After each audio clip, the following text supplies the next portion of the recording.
Come gather round, ye wanderers and dreamers all, to Tom's tall tales and true stories call. From ancient fires to the heart's own lore, sit close, me friends, and hear them once more. Good evening. Welcome back to Tom's Tall Tales and True Stories. This is Tom Feely with episode number 7, and I want to welcome you back tonight, because I have a story to share with you that is critical to my life. If you want to understand what I'm about, this particular story is a very difficult one for me to tell, but it has played a great role in my journey in my life, and I want to share it with you.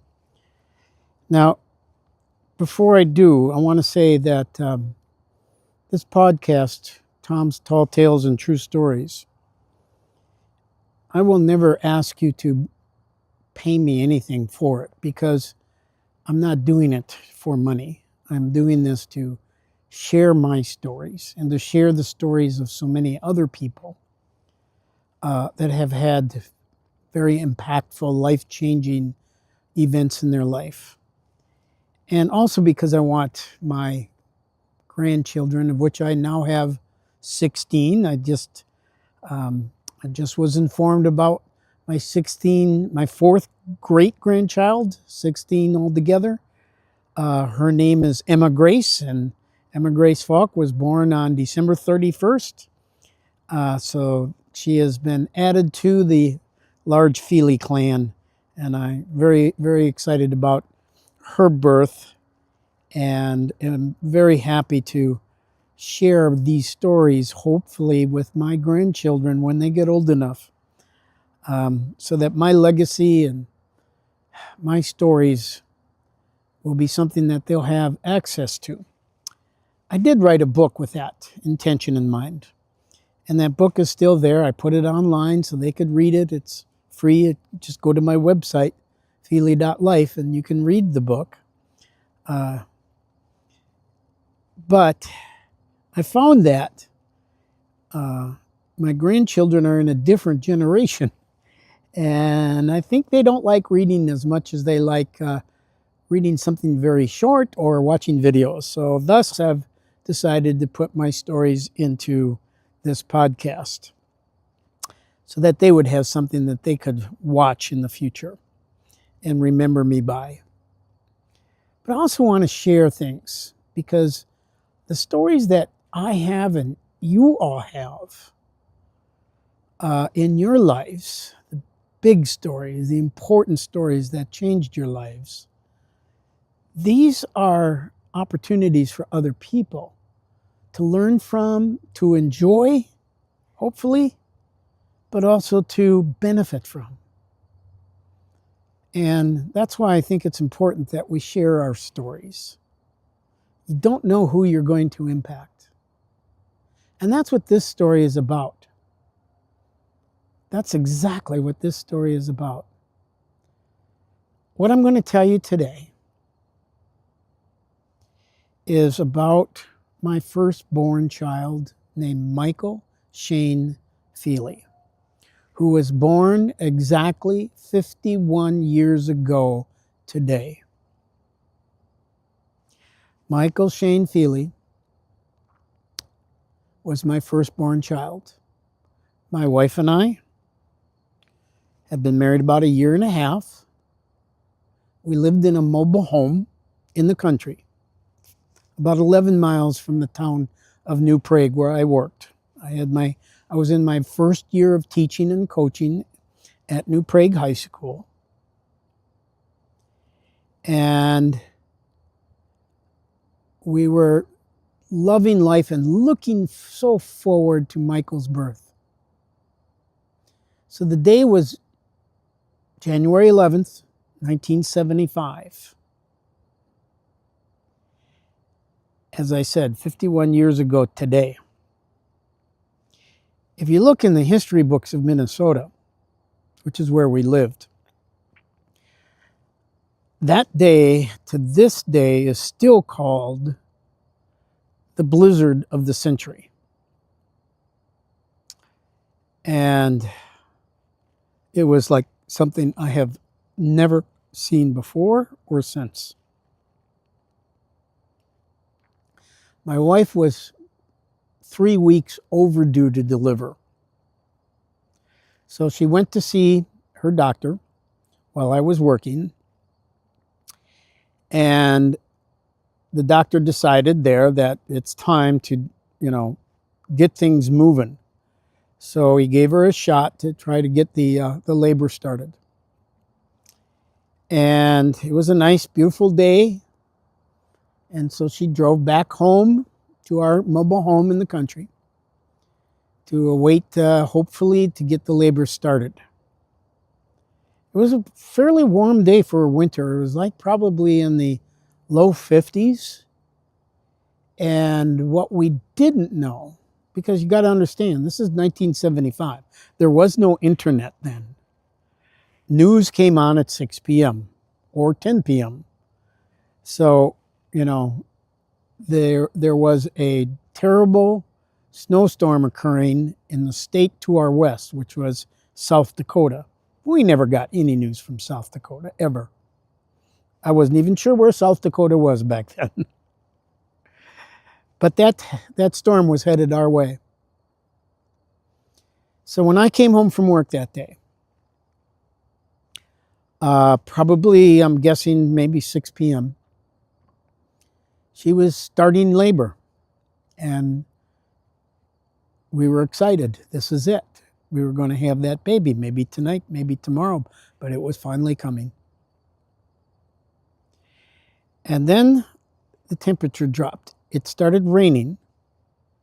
Then the rain turned to sleet as the temperature continued to drop.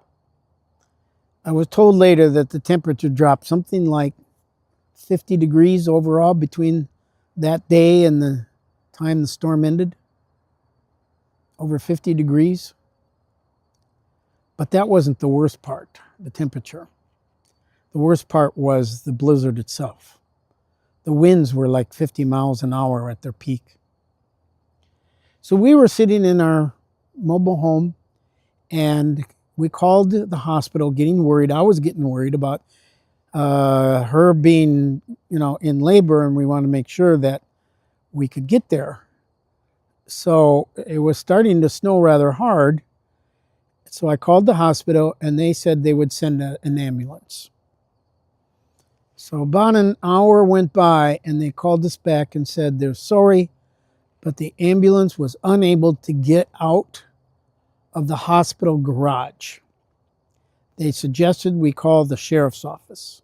So we did. Called the sheriff's office. They said they will send us a patrol car and get us to the hospital. About another hour went by.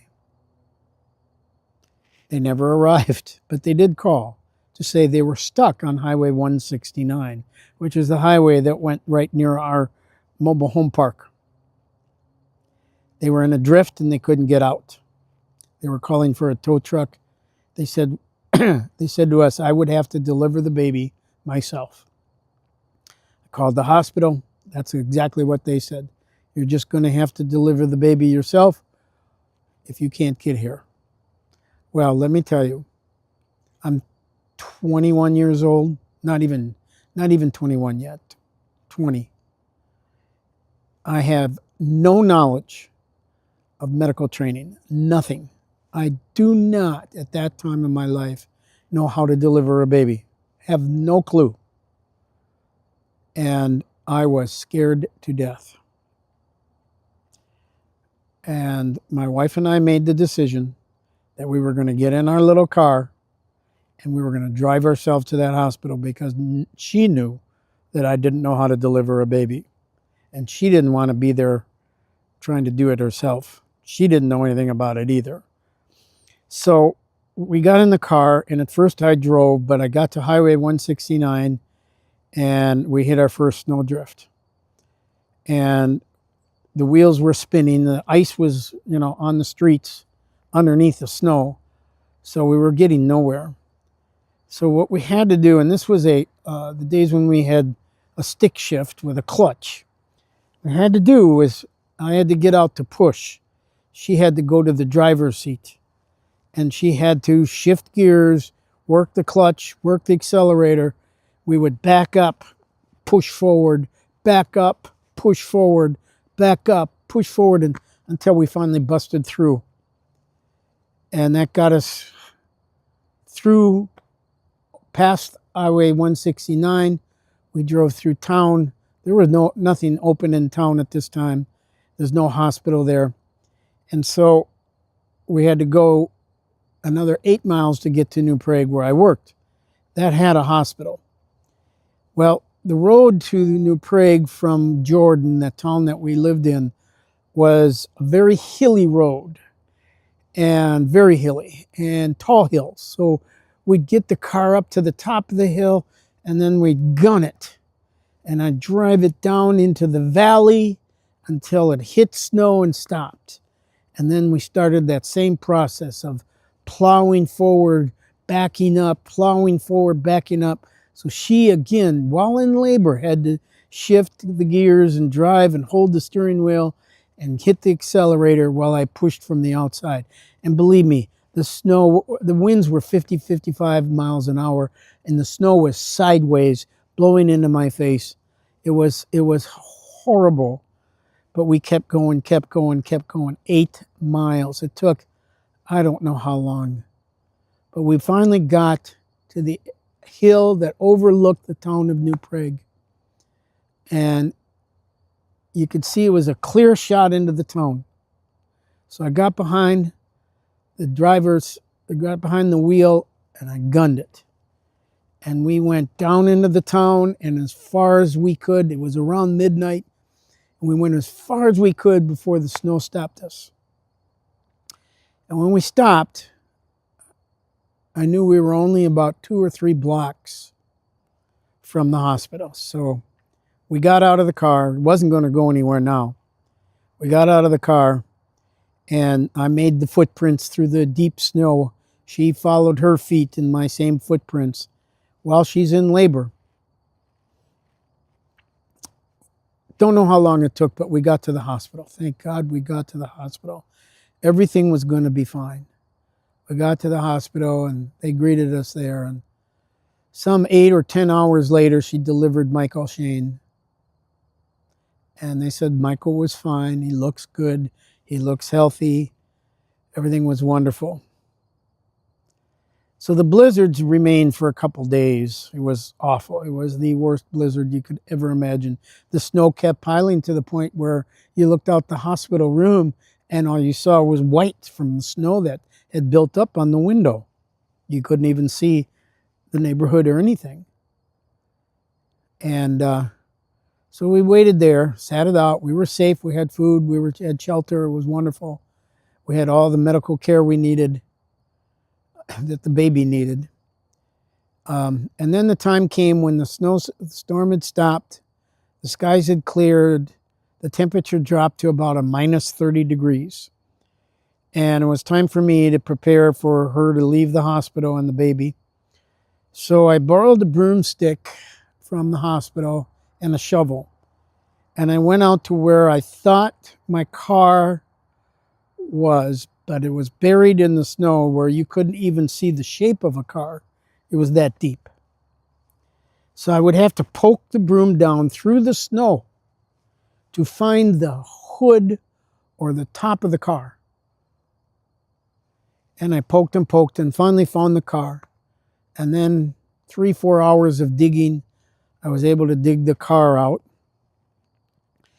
I was able to get the car started, warmed it up, and took off for home. By then they had plowed the roads, but it was still extremely cold.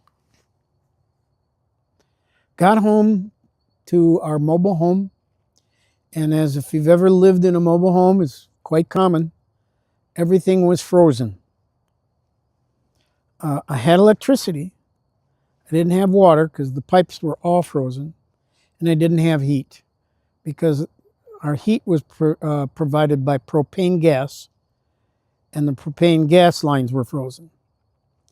So it took me a couple days of work to get the water flowing in the house, to get the heat going, get everything ready for the baby to come home. So she stayed there another two days till I was able to go get her and bring her and the baby home. So all is good. Michael was born, and we were proud parents of our son, and we had wonderful dreams, both of us, for Michael, as we watched him, start to do things babies do. I remember my dream for Michael was, and I was just 20 going on 21, and I was coaching football and wrestling and track. But my dream for Michael was that one day he would grow up to be a quarterback and play on my football team and be my quarterback. And I'd be calling the plays, telling him what to call, and he'd be running the offense. And that was my dream for him. And then about July, so a good 6 months had passed. Michael was now 6 months old. We were a little concerned because he wasn't sitting up yet. He should be sitting up at 6 months old, right? But he just wasn't strong enough for some reason. And then one day we were getting ready to go on a picnic.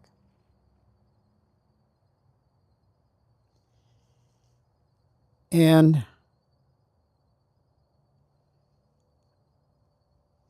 this is really hard to talk about, I'm sorry. Let me back up a day or two. I'd gone to my parents' house. They lived in St. Paul. I left the baby and my wife at home because my parents were out of town. And they'd asked me to take care of their dog and of their house. We had the dog with us, but I had to go check on the house. And I had left I'd left a sprinkler running on their front yard because it was really burning up dry. And so I left the sprinkler running, went home, figured I'd be back the very next morning, and the sprinkler could just run all night. When I got there, it was actually 2 or 3 days later, and I brought their dog with me just to get the dog out of the house, out of the mobile home. And anyway, when I saw the sprinkler was no longer running on the front yard, wasn't sprinkling, I was wondering what happened. Maybe somebody turned it off. So I went to the side and the hose had broken off. And all the water was gushing out of the spout down into the well that led into the basement. I ran to the back door. I opened up the back door, ran to the basement door, opened up the basement door, and to my horror, I saw all of their furniture floating. And they had just remodeled the whole basement, just completely remodeled. New furniture, new rugs, new everything, paneling on the walls. They had, done their dream of making their basement a beautiful place. And there it was, 3-4 feet of water. So I had to do something because this was my fault. Felt so guilty, and I got the water out. I had to siphon the water out from the basement, run hoses down and, siphon it out. Then I had to take all the furniture out by myself. And I had to take all the rugs out that they had just put in and put them out in the backyard to dry. And while I'm doing all of this, I had to tie their dog up to his normal line in the backyard. And it was a hot day. And he dug himself a trench, a hole, so deep you could probably have driven a Sherman tank into it.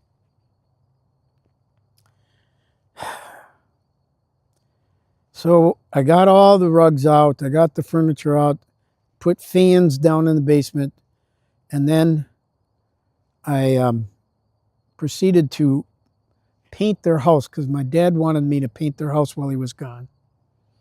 And he offered to pay me for it, and I needed the money badly. So I'm up there on a ladder, and I'm painting the highest peak of the outside of their house. It's a two-story house, so I'm up pretty high. And I'm listening to our next door neighbor, wonderful people. And the man is talking to a professional painter about why he needed a professional painter to paint his house. And meanwhile, he's sitting there watching me paint. And just as I went to dip my paintbrush into the paint bucket that was hanging by a clothes hanger on the ladder, I saw the bucket falling. And it hit the ground right near their feet and splattered paint everywhere, all over their house, all over my parents' house, all over the yard, all over their feet, all over their shoes. It was another disaster. Calamity number 3. So by the time I got all of that taken care of, I went back home to be with the wife and the child. And my wife was still concerned about Michael because she said he was making funny faces, kind of a grimace. And I looked at him and I was pretty certain he was just maybe had indigestion. He was just kind of like not feeling good. So being new parents, we didn't sure what to do. And so we took him to the hospital in New Prague. And they looked at him and ran some tests. And then they came in and they said, we're kind of concerned. We want you to go to a children's hospital in the Twin Cities. So we did. We took him to the children's hospital. They ran more tests. We were in a waiting room, seemed like for hours, while they were taking our 6-month-old child into different locations, different labs to run tests. Finally, and I know it was evening, we had been there maybe 6 hours. This young doctor, I'm going to say he was in his late 20s, early 30s perhaps. He walked in, he looked very uncomfortable. And he said to us, and I'll never forget it. He said, "Mr. and Mrs. Feely, your son has a brain disorder, a very serious brain disorder. What you saw were seizures, and he will most likely be profoundly mentally retarded. There's nothing more we can do. You can take him home now." And he turned and he walked out. And we were in absolute shock.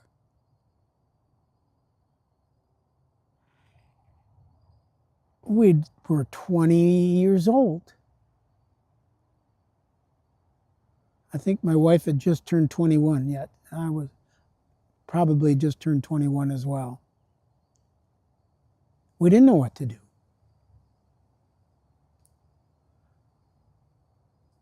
He just hit and ran, like a hit and run accident.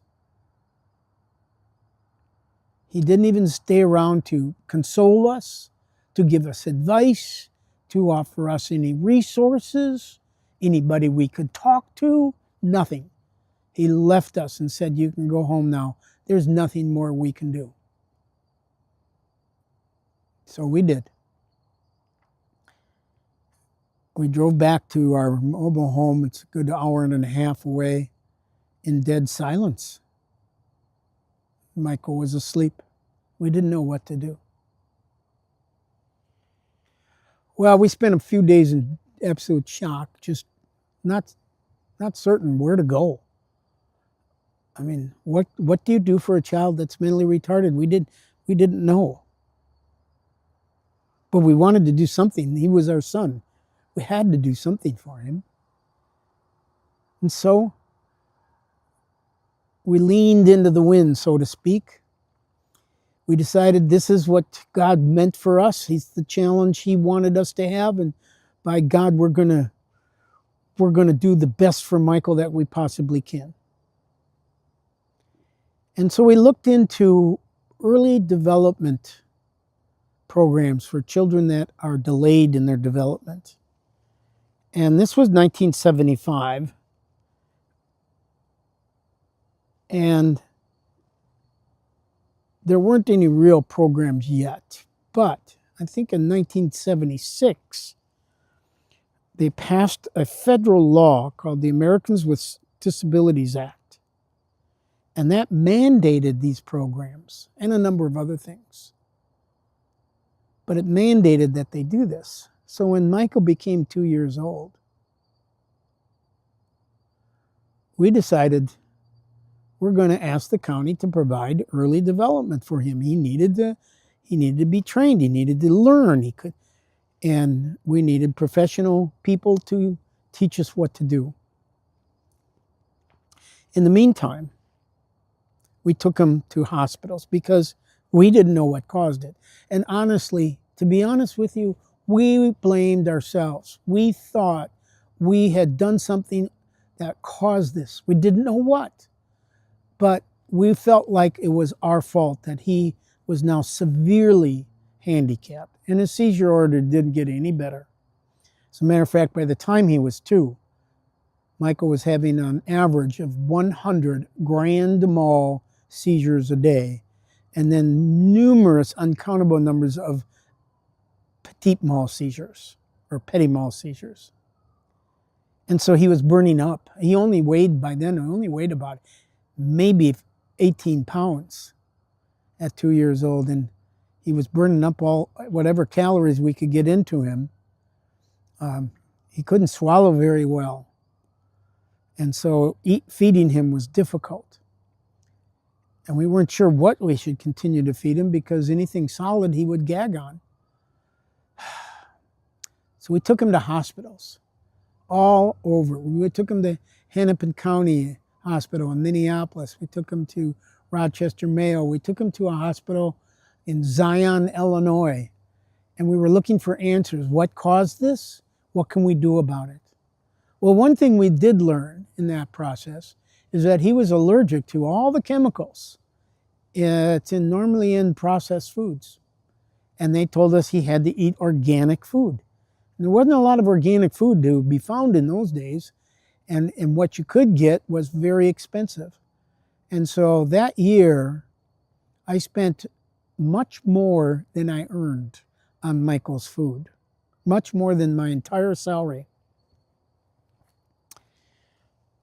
So obviously we were also going into debt as a result of just keeping him fed with organic food. It was a very difficult time for us, I know. But we were determined. We were determined to make the best of it and do everything we could for Michael. And in the meantime, another baby came. We named him after me, Thomas James Feely, and we nicknamed him Jay. That's another story we'll tell on another day, how he got his name of Jay. But what we decided to do was to get him into a program for developmentally delayed children. And so we went to the county, Scott County, and asked them to provide those services that were now finally mandated by law. And they said, no, we can't afford it. And so we were left with no alternative but to sue the county. Now, remember, I'm making $6,000 a year, right? And I'm spending about $30,000 on food. So we didn't have any money to hire a lawyer. So we were our own lawyers. And we were going up against a county who had a team of lawyers. And one day we had our court hearing. What we had filed was not just for our son, but for all children in Scott County that were developmentally delayed. So it was a class action lawsuit. So the only thing I could do for a defense was find somebody to speak on our behalf. And so I wrote to a very famous Minnesotan. His name was Hubert Humphrey. Hubert Humphrey was known in Minnesota as mayor of Minneapolis and later became vice president of the United States, or at least he ran. I think he ran as a vice president, probably did not win. But anyway, he was a very famous Minnesotan. And I knew that he had a granddaughter that was mentally retarded, so I thought he would be sympathetic to our cause. And I wrote him a letter and asked him to do whatever he could to help us fight for this cause of ours. Well, what he did, he wasn't able to attend to the trial, but he wrote a letter, a very powerful letter. And when the trial came, their 3 lawyers got up and made their case. And then it was my turn, and I got up and I read the letter from Hubert Humphrey. And that's all. But that was enough. I sat down, and the judge made his ruling that the county was in violation of the Americans with Disabilities Act.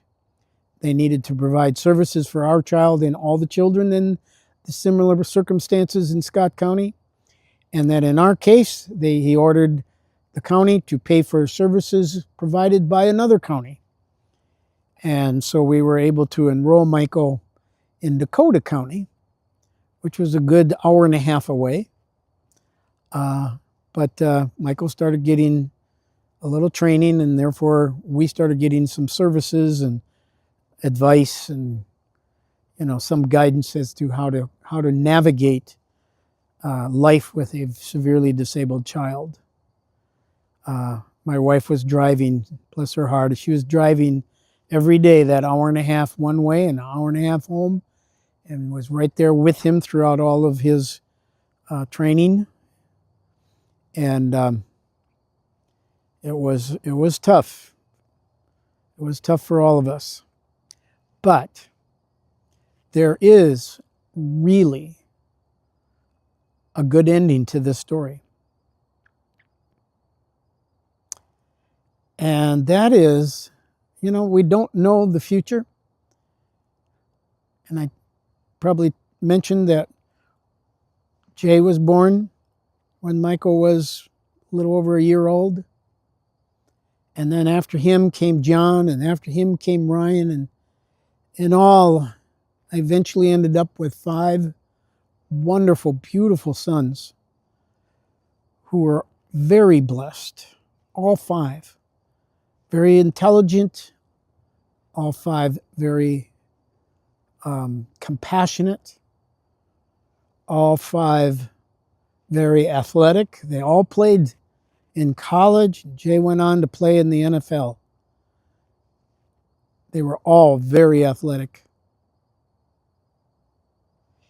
But most importantly, and I think this is the real miracle of God, is that they all grew up to be compassionate to people who have less gifts and less blessings than they got. They lived with Michael. They knew him. They saw him. They saw our struggles with him. And that created in them a sense of understanding and compassion and empathy towards others with disabilities or economic disadvantages, whatever. So they grew into wonderful, beautiful, compassionate people. They became, all 5 of them became wonderful parents, incredibly good fathers. All 5 of them went out of their way throughout their lives, their teenage lives, their college lives, and into their careers to do wonderful, wonderful things for other people. And I could spend hours talking about their accomplishments. And maybe I will in future podcasts, but not tonight. Because tonight is about Michael Shane, born 51 years ago today, who through his brothers probably had the greatest impact of all of us. And when I think about the fact that I worked in my career for over 50 years, I cannot begin to count how many students I taught. 12 years in the classroom. How many athletes I coached. I coached 3 sports for most of those 50 years. How many teenagers I counseled as I worked as a guidance counselor for 31 years. I can't begin to count how many people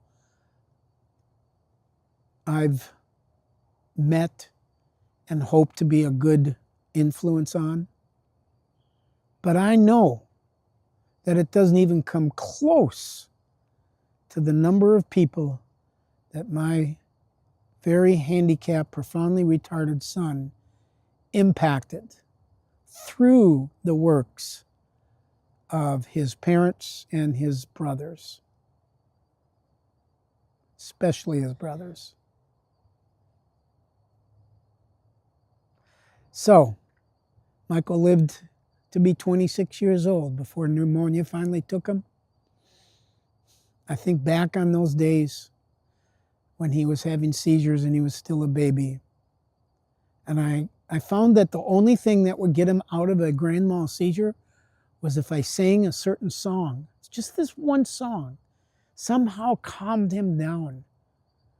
Somehow stopped the seizures. And the song was, "Michael, row your boat ashore." It went something like, "Michael, row your boat ashore, hallelujah."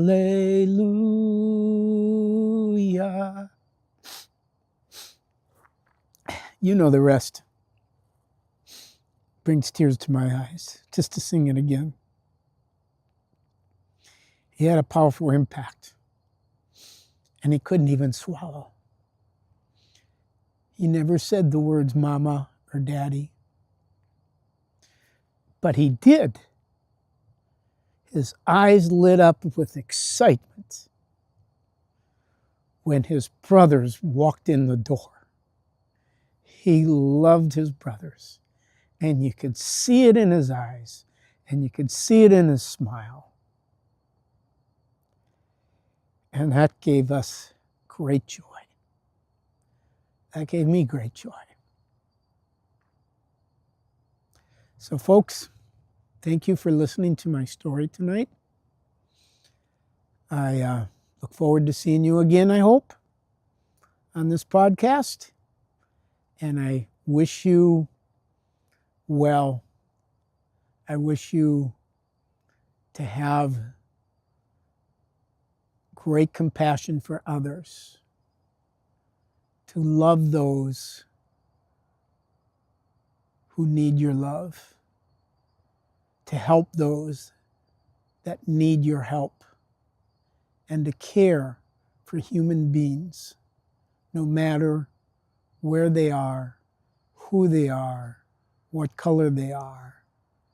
Have compassion for them and do something special for them. And the impact you will make, you might never know, but it will be profound.